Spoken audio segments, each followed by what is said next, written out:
এখন ধন্যবাদ যে অন্তত 12টা জায়গায় একমত হতে পেরেছি আমরা। সমস্যাটা ওই জায়গায় হয় যখন দেখি যে নতুন নতুন চিন্তা আসছে, সেই চিন্তাগুলো আমাদের দেশ জাতি ঠিক পরিচিত নয়। এ ব্যাপারে আমি কমেন্ট করব না, একটা কমেন্ট করতে চাই। এই যে প্রপোর্শনাল রিপ্রেজেন্টেশন বা বাংলা কি বলে আনুপাতিক হারে প্রতিনিধি আপনার পার্লামেন্টের লোয়ার হাউসে, এটা আমাদের দেশের মানুষ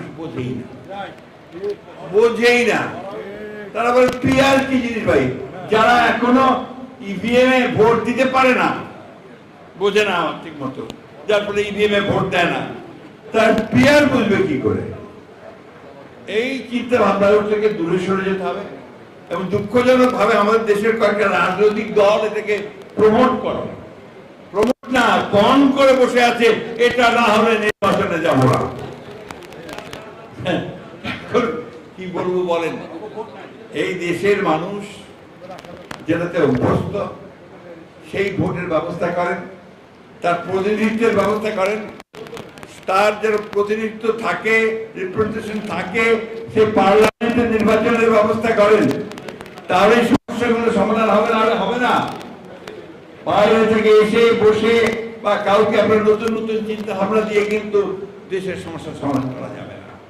আমরা খুব পরিষ্কার করে বলতে চাই, আমরা চাই অবিলম্বে সংস্কারগুলো শেষ করুন, অবিলম্বে এই যে একটা আছে আপনার সনদ ঘোষণা, সেই সনদও ঘোষণা করুন।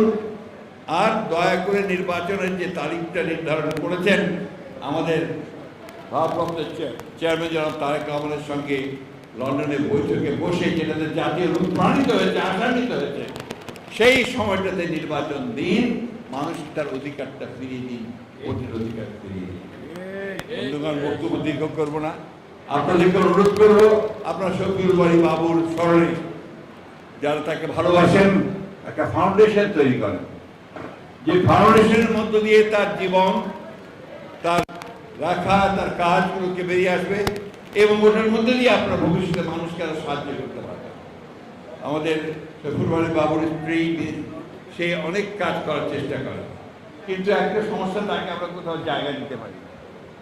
আমি সবাইকে অনুরোধ করব তাকে যেন আমরা জায়গা দেই, রাজনীতি, সমাজ সবকিছুর সঙ্গে জড়িত হবার, শফিউল বারী বাবুর স্বপ্নকে বাস্তবায়িত করবার একটা সুযোগ সে যেন পায়, তার সন্তানেরা যেন লেখাপড়া শিখে মানুষ হতে পারে, শফিউল বারীর নাম যেন তারা